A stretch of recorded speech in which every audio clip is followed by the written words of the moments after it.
ကောက်ဘူးမယ်လို့ပြောတယ်ဒါကြောင့်အန်တီခရစ်ခုပေါ်နေတယ်ဒီလာကြည့်ပါလို့ရှိရင်ကျွန်တော်အမြင်ချင်းချင်းလေးနဲ့မကြည့်ရတဲ့ကြေကျင်နဲ့ချစ်ကြည့်အောင်နော်ကျွန်တော်ပြောတဲ့နည်းနည်းတဲ့မှန်တော့ဘုရားကျန်နည်းနည်းတဲ့အရာဖြစ်နေဆိုတာကိုကျွန်တော်ခုကပေါ်ပြခြင်းတယ်အဲ့မှာကျွန်တော်နောက်တစ်ခုထပ်ပေါ်ပြမယ်ယောဘအခန်းကြီး19ကနေ20နဲ့3အထိကျမ်းစာထားပါအကုန်လုံးဖတ်ယောမဩဝါဒအခန်းကြီး19နော်ကျွန်တော်အဲ့ဒီအရေးကိုနည်းနည်းဖတ်23အထိဆိုတော့19ကနေတော့နော်ကျွန်တော်အနေနဲ့ဖတ်မယ်အဲ့ဒီမှာဗာတွေ့ရလေဆိုတော့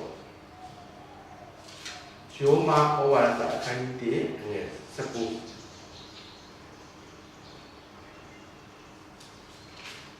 အပေကြောင့်ဤဘုမကတည့်ရတော်ဘုရားသခင်အကြောင်းအရာတို့သည်သူတို့ကိုထင်ရှားလျက်ရှိဘုရားသခင်သည်သူတို့အားပြတော်မူပြီးအပေဤဘုမကဖန်ဆင်းတော်မူသောအရာများကိုထောက်ရှုသည်ဖြစ်နေတယ်ဘုရားသခင်ရှိတယ်ဆိုတော့ဖန်ဆင်းထားတဲ့အရာတွေကြည့်ရလို့ရှိရင်ပြီးနိုင်တယ်ကိုယ့်ကိုယ်ပြန်ကြည့်ပါအမေဖေမွေးလို့လူဖြစ်တာပါအဲ့ဒီအမေဖေပဲရလားအဖိုးဖွားပေါ့အဖိုးဖွားပဲရလားဘိုးဘေးဘီပင်ကနေလာတော့နောက်ဆုံးလူဆိုတဲ့အမျိုးအစားတွေ့ရတယ်အဲ့ဒီလူကြီးကဘယ်ဟာလဲစဉ်းစားရအောင်သူ့ကတော့ဘာကလေးပေါ်လာတာပေါ့ဘာသာရေးစကားနဲ့ပြောရင်ဓမ္မကြီးလေးပါးကနေဖြစ်ပေါ်လာတာလည်းမဟုတ်ဘူးနှင်းလူကြီးကလည်းဖြစ်လာတာလည်းမဟုတ်ဘူးမြောက်ကနေဆင်းသက်လာတာလည်းမဟုတ်ဘူးအမျိုးအစားဆိုတာရှိတယ်အဲ့ဒီလူဘယ်ကလာလဲဆိုတော့ဘယ်ကကျွန်တော်တမန်တော်ဆက်ခွန်မှာဖတ်ထားတယ်နော်တမန်တော်ဆက်ခွန်မှာကျွန်တော်တစ်ချက်ဖတ်တယ်28မှာငါတို့ဒီဘုရားခင်အားဖြင့်အသက်ရှင်ရဲ့လှုပ်ရှားလျက်ဖြစ်လျက်ရှိကြ၏ထုံသုံးတဲ့တင်တို့ဒီလင်္ကာဆရာအချို့ကငါတို့ဒီကຫນွေတော်သားပင်ဘုရားမျိုးပင်ဖြစ်ကြလေဆက်ဆုတည်းတဲ့ဒီကဘုရားမျိုးဘုရားနဲ့အမျိုးတော်တယ်ဘာကြောင့်လဲယောဟန်လေး20မှာဆက်ကြည့်မယ်ဘုရားကနာဝိညာဉ်ဖြစ်တယ်ဝိသုဒ္ဓကနာဝိညာဉ်ရှိတယ်အဲ့တော့ဘုရားကနာဝိညာဉ်ဖြစ်တယ်လို့ရေးထားတော့ကြောင့်ဝိသုဒ္ဓကနာဝိညာဉ်ရှိနေတယ်ဆိုရင်ဘုရားကနာဝိညာဉ်ကဝိသုဒ္ဓထဲကိုထည့်လိုက်တယ်ဆိုတာရည်ကြည်လာ36နဲ့ဆက်ပုံမှာရေးထားတယ်ငါဝိညာဉ်ကိုလည်းတင်တို့ထဲကိုသွင်းတယ်ကြားတာဒါကြောင့်တင်တို့ကငါအိပ်ဖြစ်တယ်ငါအိပ်တရားနာကိုလိုက်ရမယ်လို့ဘုရားရှင်ကမိထားတယ်ကပောင်းနဲ့ငယ်ကိုနဲ့မှာဘုရားကမြင်းမိုးဖြစ်လူကိုဖန်ဆင်းတို့မှာအယုတ်တကန်ကြီးဖြစ်နေတဲ့အခါမှာအသက်ဝိညာဉ်မရှိခင်မှာသူ့ရဲ့ဝိညာဉ်ကိုဟောဒီမြင်းမုံကြီးတဲ့ကိုခဏဖူးစုပို့လိုက်တာနှာခေါင်းကနေအသက်ရဲ့ဝိညာဉ်ကိုဝင်လာအဲ့လူကြီးအသက်ရှင်လာအဲ့ဒီပုဂ္ဂိုလ်အာနာလို့နာမည်ပေးတယ်ဒါလူရဲ့ဖန်ဆင်းရဲ့စာဒါကြောင့်လူရဲ့အထက်မှာဘုရားရဲ့ဝိညာဉ်ပို့ပေါ်လိုက်တာနှာခေါင်းကနေတွန်းလိုက်လို့ကြောင့်ဘုရားနှာခေါင်းနဲ့အသက်ရှင်တယ်နှာခေါင်းနဲ့အသက်ရှင်အဲ့ဒီဘုရားသခင်ကိုဘုရားလို့ပြီးလို့ရတယ်နားနဲ့ရှူရင်ပြတာမရှိဘူးမျက်စိနဲ့ရှူရင်ပြတာမရှိဘူးပါးစပ်နဲ့လည်းရှူရင်ရတယ်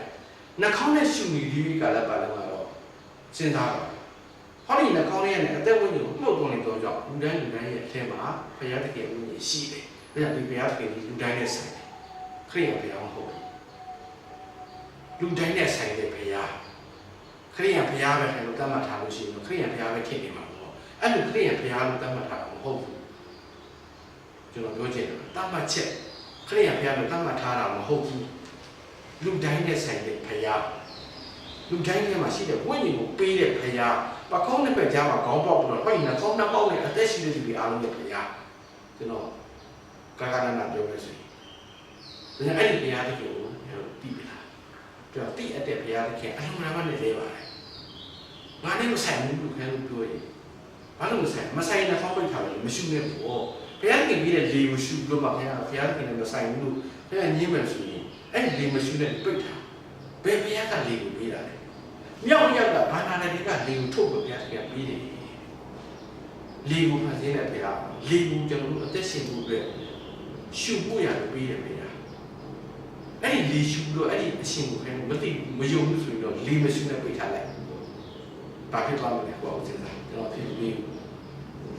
အဲ့ဒါကြောင့်ဒီဘုရားသခင်ကိုခင်ဗျစမ်းကြည့်ပြီးတော့မှာတဲ့ခုနယောမပြန်ဖတ်ပြတယ်အခန်းကြီး1ကိုပြန်ဖတ်ရတယ်ယောမအခန်းကြီး1နော်ခုနကကျွန်တော်19ကနေဖတ်ပြတယ်နော်အခုကျွန်တော်တို့ပြန်ထပ်ဖတ်မယ်20နဲ့နေ့ကိုဖတ်မယ် ပညာရှိအောင်ဆောင်တဲ့နဲ့လူမအရာနဲ့ဒီကြားဖြစ်ပြီးမဖောက်မပြန်ပြည့်စည်နိုင်တော့ဘုရားသခင်ဂုဏ်တော်ကိုပယ်တဲ့ဖောက်ပြန်ပြည့်စည်တတ်သောလူဤရုပ်ထုသားနဲ့အစရှိတော့တွားတတ်သောတလိษံရုပ်ထုကိုဘုရားသခင်ကြားလိုက်ရှင်းအောင်ကြတယ်စဉ်းစားကြည့်လားလူချင်းဘုရားဆိုတာလည်းနားထောင်လို့ကောင်းနေတယ်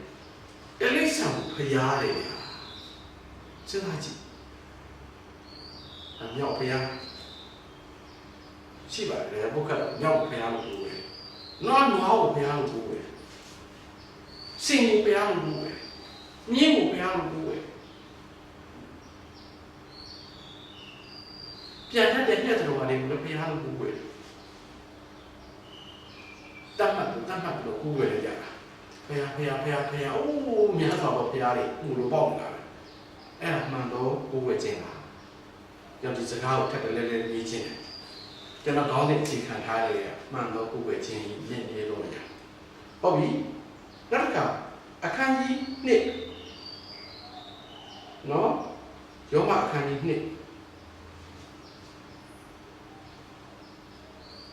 အငယ်15ကိုခတ်ခြင်းကိုတိတော်စိတ်နှလုံးကြီးတက်တည်ခံတဲ့ဖြင့်အချင်းချင်းဆွေးနွေးဆင်ခြင်၍အပြစ်တင်လေးရဲ့လွတ်လျက်နေတဲ့ဖြစ်၎င်းမိမိတို့စိတ်နှလုံးထဲ၌မှတ်သားသောတရား၏အကျိုးကိုထင်ရှားစွာပြကြ၏ကြဖတ်မယ်နော်ဒါလည်းဘုရားဘာသာတွေပါနားလည်လိမ့်မယ်ပြင်ရည်ချွတ်တော့ဘောမဟုတ်ဘူးကိုတိတော်စိတ်နှလုံးကြီးတက်တည်ခံတဲ့ဖြစ်၎င်းအချင်းချင်းဆွေးနွေးဆင်ခြင်၍အပြစ်တင်လေးရဲ့လွတ်လျက်နေတဲ့ဖြစ်၎င်းမိမိတို့စိတ်နှလုံးထဲ၌မှတ်သားသောတရား၏အကျိုးကိုထင်ရှားစွာပြကြ၏ကျွန်တော်လုပ်ခဲ့ပါတယ်ဒီနေ့4 နာရီကျွန်တော်ပုံစံထိုင်တယ်ကျွန်တော်သင်ခန်းဆရာပါစီခဲ့မှတ်သားတဲ့တရားလေးအချင်းချင်းဆွေးနွေးတယ်မဟုတ်ဘူးဟုတ်တော့အပြစ်တင်နေငင်းခုန်နေကိုမှတ်ထားတဲ့အရာတွေကိုပါရှုတယ်တမထာကျင့်စီကြည့်ဆင်ခြင်တယ်ထွက်တဲ့ဝန်တဲ့တခါလဲရှုတယ်ရှိုက်တယ်ထုတ်တယ်ဟာဒီအမှုကျွန်တော်လုပ်ခဲ့တယ်အဲ့ဒါမှတော့ကိုယ်ဝဲခြင်းပါအဲ့ဒါတွေလုပ်လို့ရောကောင်းရတူတူပြောနေတာဒီရဲ့တက်တာကိုယ်သုံးနဲ့မဆန့်ဆက်တော့နဲ့ကိုယ်တူတော့နဲ့ထဲကနေဟောဒီမတိမပြောင်းနိုင်တဲ့ဝိညာဉ်ဒီခန္ဓာတွေကထွက်သွားရင်ဘယ်ကူသွားမလဲဆိုတာအဖြစ်ရပြီလားအဲ့ဒါတွေလုပ်နေလို့ရောကျွန်တော်တို့အဖြစ်ထွက်ပြီလားလုံရင်းလည်းရောတည်သွားမှဆိုရင်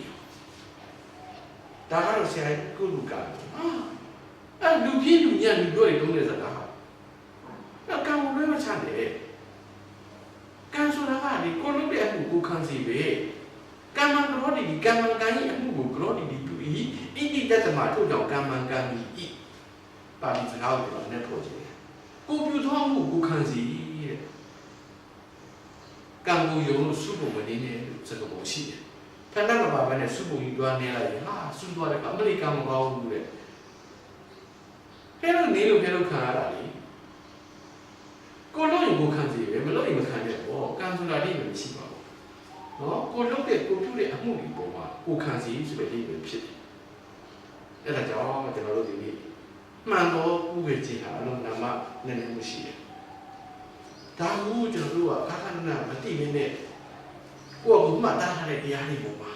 အဟုတ်ထင်လို့မပြုတ်နေကြတဲ့ဒီများစွာတဲမှာကျွန်တော်လည်းအချိန်မှပါခဲ့တယ်ကျွန်တော်ပြုတ်တယ်ပါကျွန်တော်မသိလို့ကျွန်တော်အခုလိုပြောပြမဲ့လူမရှိလို့သိခဲ့လို့ရှိရင်တော့ကျွန်တော်စိုးရိမ်နဲ့ကျွန်တော်ပြောင်းနိုင်ပါတယ်ဒီနေ့စက္ကန့်ကဘုရားဘာသာနဲ့ခရိယာဖြစ်သွားတယ်မဟုတ်ဘူးကျွန်တော်ခရိယာဖြစ်သွားတာမဟုတ်ဘူးကျွန်တော်ဖန်ဆင်းတဲ့အရှင်ကိုကျွန်တော်သိရမှာကအဲ့ဒီအရှင်ရဲ့တရားစကားကိုနားလည်ဖို့ပေါ့လို့ကျွန်တော်ကယ်တင်ရသွားတဲ့သူဖြစ်တော့ကြောင်းကယ်တင်ရှင်ယေရှုခရစ်တော်ဘုရားကိုကျွန်တော်ဒီနေ့ကိုးကွယ်ပါတယ်ကျွန်တော်ဖန်ဆင်းတဲ့အရှင်ကိုကျွန်တော်ကိုးကွယ်တယ်ဒါတော့တရားဟောတော်ဆရာငယ်တို့မှာထာဝရဘုရားဒီဘုရားသခင်ဖြစ်တော်မူသည်ဟုသိမှကြတော့ထာဝရဘုရားဒီငါတို့ကိုဖန်ဆင်းတော်မူပြီးငါတို့၏အရှင်ဖြစ်တော်မူ၏ကျမ်းစာတော်ရေးထားတယ်